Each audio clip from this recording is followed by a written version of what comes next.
Audrey, and this is your PHS News Today for Wednesday, November 28th. Drama Club's dance workshop will be Thursday, December 6th. That changed from the original date. Wear comfortable clothes. Homecoming nominations are in your email. Please reply to the form by Thursday. Nominees will be announced Friday. Already thinking about lunch? Check out what the cafeteria is serving up today.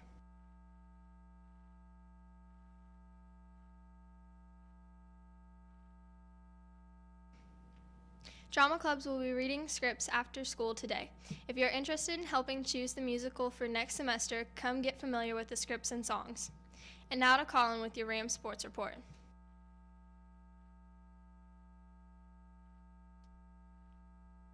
Thank you, Audrey. Last night, boys varsity wrestling lost 28-24 at Providence. Back to you, Audrey.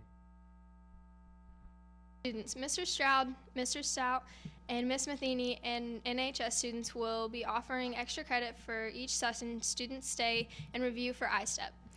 And if a student brings a parent or guardian, they can gain extra points. iStep meetings will start next week, Monday 5 to 6 and Wednesday 3:15 to 4:15 in Mr. Stroud's room. If you have any questions, please contact your math teacher. Yearbooks are for sale for $35 in Miss Nichols' room. You can drop off your money in the office or in room 115. If you have any questions, please contact Miss Nichols. And now to Ian Wilder with your weather report.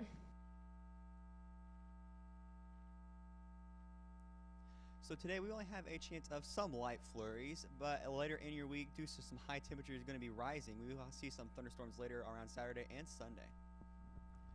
For your weather today, we have a high of 39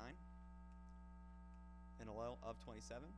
Heading through your week on Wednesday, a high of 40 and a low of 39, and temperatures will keep rising within the end of your week on Thursday with a high of 50 and a low of 32. Back to you. High school student council members should have their chocolate fundraisers complete and money turned in before Christmas break. I'm Audrey, and that's your PHS News Today. Have a fantastic day.